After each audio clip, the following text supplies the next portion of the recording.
Einen wunderschönen guten Abend, euer Grumpi hier. Ein Tag vor dem schönen Release von Festival of the Legends wollen wir uns nochmal hier auf ein Video zusammen reacten von Funky Monkey, der 11 neue Decks vorgestellt hat und da mal ein bisschen auf die Karten eingeht, die wirklich aus seiner Sicht relevant sein werden. Super interessant. Ich habe das Video selber noch nicht gesehen.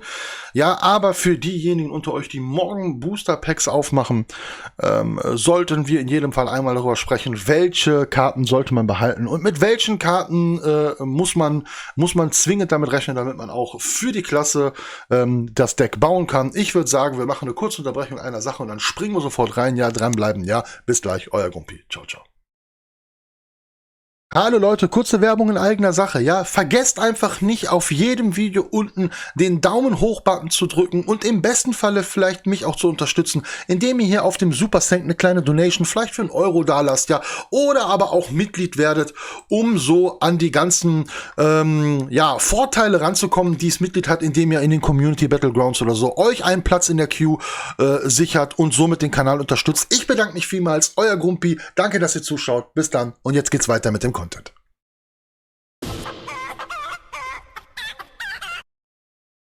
So, ich würde sagen, wir gehen einfach mal rein. Welcome to the show. I'm Funky Monkey, your go-to off-meta deck builder. Ich mag den Typen halt, ne? Going over 11 different Theorycraft decks for the new expansion, one for each class. All the decks that you're about to see, ich finde es ganz cool, ja. Er sagt einfach, wir gehen in 11 Decks durch, für jede Klasse 1, ja, um einfach mal zu gucken. Wir lassen einfach mal auf uns wirken. them as unique and different as possible while still keeping them competitively viable. I know you're probably as excited as I am to play with these new decks, so let's hop into Finde ich ganz cool. Alright, so the first deck up is going to be this Paladin with Big Paladin. And this is pretty much possible all Also, Big Paladin freue ich mich am meisten drauf. Sag ich ganz ehrlich.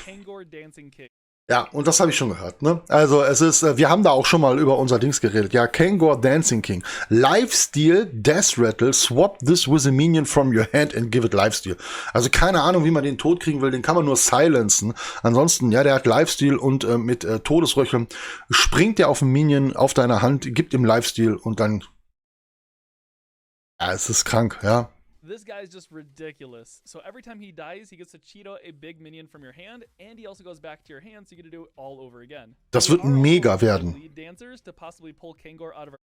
So, und hier ist auch Lead Dancer, das ist eine neue blaue Karte, ja, also auch Death Rattle, summon a minion from your deck with less attack than this minion. Und damit kann man den halt schön raussuchen auch, ne?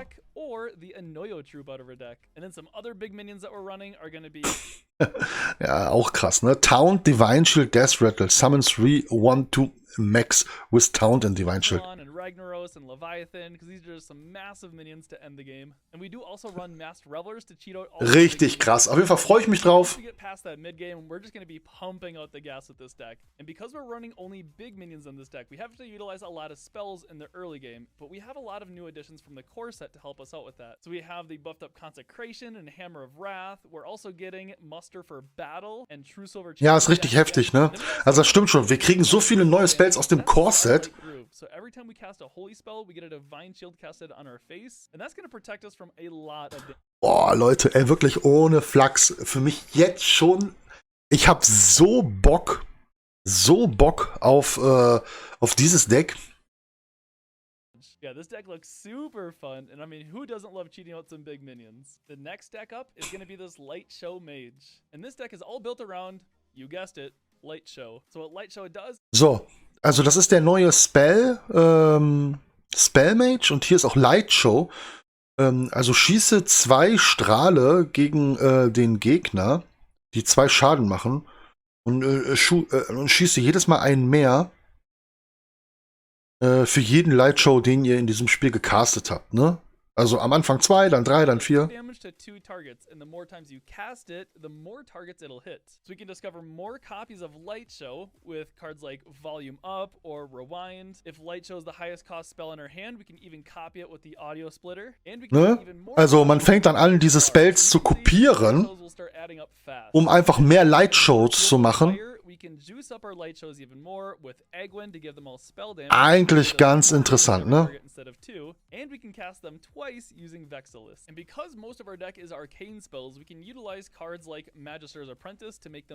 Klar, dann kann man sie noch günstiger machen, weil alles irgendwie arkan ist. Finde ich eigentlich auch ganz interessant. Wobei ich sagen muss, Paladin würde ich noch ein bisschen höher.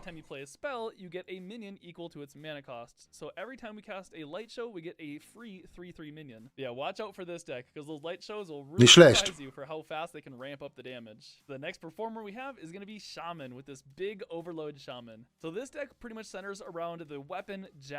Also da bin ich auch mal gespannt jetzt, ne, ob der Overload Shaman sich wirklich durchsetzen wird. Ja? Because the more overload cards we play while this is equipped makes our next spell that much cheaper when we break our weapon. And in this ja, ganz cool. From the other side. So the big minions that we're going to be cheating out from the other side are going to be Flesh Behemoth, which can pull the Blightblood Berserker or Harkener of Dread. We're also running Rivendare to help win some of those long games, and a couple Masked Revelers to pull all of them out of our deck as well. And no overload Shaman deck would be complete without Jive Insect. Transform a Minion into Ragnaros the Feuerlord. Er ist schon geil, oder? Finde ich jetzt aber nicht so. Coming in at the next deck is going to be this Hero Power Druid. Now this one is interesting because he uses a lot of different Hero Power Druid. Every Druid deck will want to run the Hero Power package because it's that good, which consists of the Free Spirit to boost up your Hero Power's armor, the Groovy Cat to boost up your Hero Power's attack, and the Peaceful Piper to tutor either one of them. Ist krass, oder? Up your Hero Power early on provides a lot of value throughout the game. Ist das cool, dass man jetzt die Hero Power rampen kann? Ja, also geil. We can actually take advantage of all of our attack with Rake, so we can kill a couple things and get some free card draw with Spread the Word. And then the next package we have is going to be like the token package. And that's going to be the Timber Tambourine and the Rhythm and Roots to set up some big 5/5s. So with the Rhythm and Roots. Also ich sag euch ganz ehrlich, da haben wir drüber gesprochen. Rhythm and Roots. Ja, wähle eins. Ja, entweder 3/5/5er Ancients in 2 Turns bekommen oder 3 8/8er in 4 Turns. Da haben alle gesagt, wie scheiße ist die Karte. Ich finde sie mega. Nochmal, ne? Möchte ich nochmal dran erinnern, wer das Video gesehen hat, über die Tiers.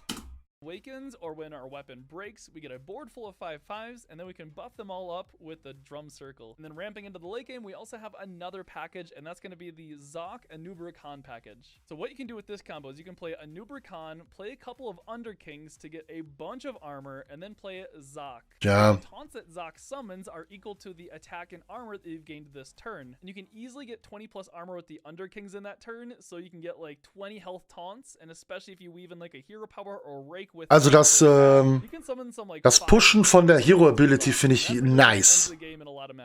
Yeah, this deck looks really solid, and it actually felt really good too when I played it for the early access theory crafting event. So I hope you guys enjoyed this one as well. Coming on stage next is going to be Demon Hunter with this. Ich mag keinen Demon Hunter, sag ich direkt. So this is a very aggressive low curve deck, so that way we can take advantage of all the outcast stuff a lot easier. Like some of the aggressive cards that we're running that help manipulate our hand. We got Dispose of Evidence and the Bibliomite to take out whatever we want to make those outcasts easier and to apply a lot of early game pressure. And honestly, we don't mind dumping our hand with this deck because we have insane refill using the Wretched Exile. You can just keep chaining together a... Ich mochte Outcast schon irgendwie nicht bei dem Release leider. And this weapon is absolutely nuts. Because a lot of our Outcast cards are so cheap, it's really easy to play a lot of them, so we can just draw basically a full handful of cards with the Glaive Tar when it breaks. And of course, for our finisher, we are using the Halveria Dark Raven, because she just synergizes so well. After a friendly rush minion attacks, give your minions +1 attack. Ja. Ja, das Demon Hunter gefällt mir nicht so. Fatigue Warlock. And this deck is all built around the new Fatigue package. And that's going to be Crescendo, the Baritone Imp, and the Crazed Conductor. And because the Baritone Imp and the Crazed Conductor summon... Wow, Fatigue. Let's go ahead and build an Imp Warlock. So not only can we make a... Also viele haben ja ewig danach geschrien, wir möchten endlich mal ein richtig gutes Fatigue-Deck. Ja, also das Deck ausmillen und dann... huge Baritone Imp and some really wide boards with the Crazed Conductor. Because these fatigue cards damage us, we are going to be using the Fellstring Harp to help mitigate some of that damage and heal us so we can last. Und wer mal rechts sieht, kaum neue Legendaries drin. Ja, das heißt, es kann auch sehr günstig werden für die, die vielleicht nicht jetzt hier 100 Packungen aufmachen oder noch was zu craften haben. And we do also have some other synergy in here too, like with our hero power or like with the flame imp. And we also do have the void virtuoso to help mitigate some of that fatigue damage. Nicht schlecht. And then headed into the late game, we are going to take advantage of the new Symphony of Sins because it's just so much value and so much. Discover and play a movement. And there are actually a lot of symphonies that do affect your minions. Like there's some board and hand buffs. There's one that draws your highest cost minions. We can draw our Denathrius. There's one that does 6 damage to your opponent. So I think it actually fits really well into. Wow, geil. I know Imp Warlock may not be too new of a deck. Musste ich an Vexia denken, der gestern schon gesagt hat. Alright, so this next deck, a lot of you guys said would be terrible, and it's Menagerie Warrior. I got to playtest this deck for the early access theory crafting event, and I hate to break it to you guys, but it seemed pretty good. It doesn't do anything too flashy, it just plays good minions on curve, but it gets the job done, and it felt very aggressive. So this deck centers around playing as many different kinds of minions as possible. Bin gespannt. Take advantage of like Rockmaster Voon to double all those different kinds of minions in hand. Or play like Roaring Applause to draw for every kind of minion. And even play the Power Slider to get a buff for every. Also viele haben ja diskutiert, ob jetzt hier Big Minions Warrior. Or the Amalgam of the Deep or the One Amalgam Band. They count as. Da streiten sich die Geister. Das ist halt günstig, ne? It's a very versatile deck. Like we got taunts, we got rushers, we got draw, we got healing. So watch out for this deck. It might be a sleeper OP deck of the expansion. For the next deck up, we're about to go metal with this Rainbow Death Knight. So the big new payoff for this deck is Rainbow Death Knight. Explosion, which damages. So, was ist das hier? Cinematic Necrotic Explosion. Lifesteal macht 5 Schaden. Dann bringt er 2 1-1er Souls, Seelen ins Spiel. Und dann, das ist random, kann verstärkt werden durch die Seelen oder die Leichen, die man rein investiert. And it gets upgraded the more corpses you spend throughout the game. Some other new cards that we're putting into this deck is like the Lifesteal package. So we have the Arcanite Ripper, which honestly is just good by itself. If you just traded in 2 things with this, you automatically get a auch nicht schlecht. Lifesteal minion with it. And we also have the Screaming Banshee in here, which is great with the Arcanite Ripper. Ist wahnsinnig viel Lifesteal wieder, ne? We also get to play with the kind of newish Frost Queen Syndragosa. I know she didn't get a whole lot of play. Ach je, Frost Queen Syndragosa, Colossal +2. After an enemy minion is frozen, destroy it. Rotation, but now she finally gets to shine. Now you'll also probably notice that we don't really have many corpse spenders in here, because honestly, there's not a whole lot of efficient corpse spenders you can run in a Rainbow Death Knight, so a lot of the corpse spending is going to be relied on what we can discover. But overall, this actually looks like a really solid deck. Also das ist natürlich interessant. Es gibt nicht viele Karten im Rainbow, die Seelen geben.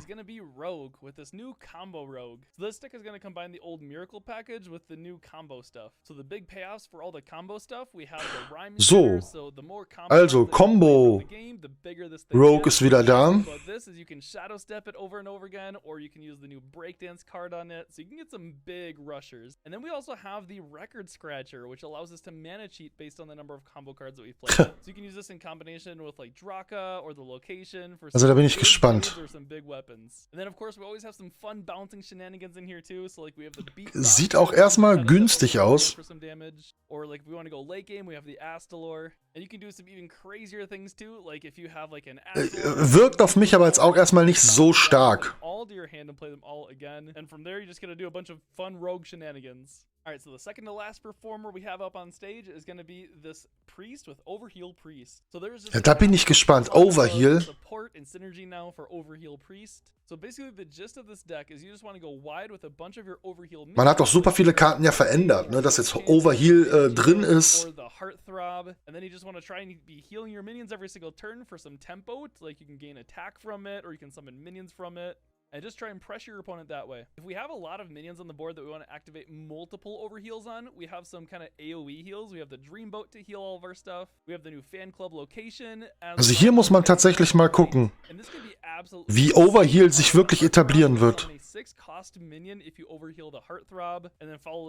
Aber es war definitiv notwendig, weil das war die schlechteste Hero Ability. The tempo does start to add up very quickly. And then we can go ahead and finish off our opponents with the Heartbreaker Hadanis. So every time you overheal it, it starts chipping down your opponents. So we'll have to see how this deck performs, but honestly, it's looking pretty good so far. So it might surprise you.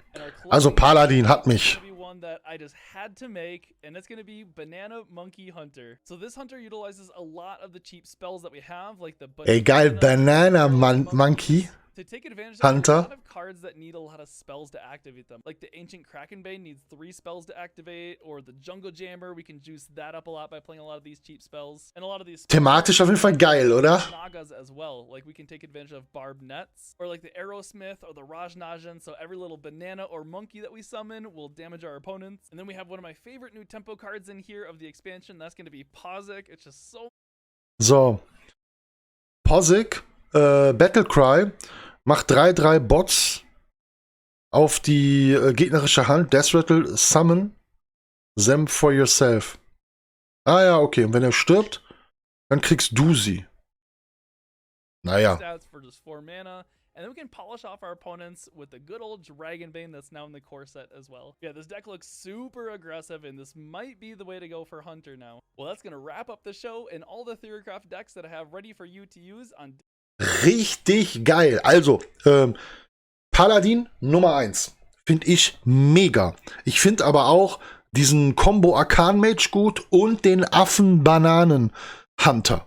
Also das wird wahrscheinlich so die ersten Decks sein, auf die ich mich konzentrieren werde, wo wir auf jeden Fall ein paar Videos zu machen, ja. Ich bedanke mich auf jeden Fall bei Funky Monkey, ja. Richtig cooles Video. Ich habe viele Videos halt schon gesehen von den anderen, ja. Aber ich glaube, er hat es richtig kompakt gut zusammengefasst, ja. Auf welche Karten man sich auch konzentrieren sollte und wie das Meta aussehen könnte. Das hilft euch auch ein bisschen, zu wissen, was kann man vielleicht auch disenchanten, wenn man nicht so viel Geld reinstecken kann, um halt wieder neue Sachen zu craften. Auch ganz wichtig. Ja, geht ruhig in Ruhe einfach nochmal dieses Video durch und schaut euch an, welche Legendaries sonst noch so wie Astalor, mal nur als Beispiel, ne, hier auf jeden Fall noch benötigt werden. Und ihr könnt dann easy auch alte Legendaries vielleicht disenchanten, die nicht mehr Standard sind, um euch so 2, 3 Decks zu craften, die hier, ja, besonders hervorgehoben werden. Ja, ich finde, dass manche, ach so, nicht zu vergessen, ich finde also wir haben auf der einen Seite, finde ich, mit Druids erstmal eine komplett neue Mechanik, ja, dass man die neben dem Mage, der ja auch seine Hero-Ability pushen konnte, jetzt auch den Druid endlich mal pushen kann. Wir haben den Fakt, dass wir mit den Bananas, die ja auch Spells sind, einen völlig neuen Spellhunter machen können. Wir haben den Fakt, dass wir den Priest endlich mal mit Overheal spielen können. Also wir sehen eigentlich ein komplett neues Spiel, was mich richtig positiv stimmt, dass morgen das Spiel noch mal quasi neu erfunden wird und wir einen richtigen Boost hier auch an Spielspaß bekommen werden. Ja, in dem Sinne, ja, lasst doch mal eure Kommentare da, welches Deck euch so am meisten gefallen hat, würde mich auch super interessieren. Und ansonsten werden wir uns spätestens morgen Abend zum Release wieder hören. In dem Sinne, euer Grumpi. Bis dann. Viel Spaß. Ciao, ciao.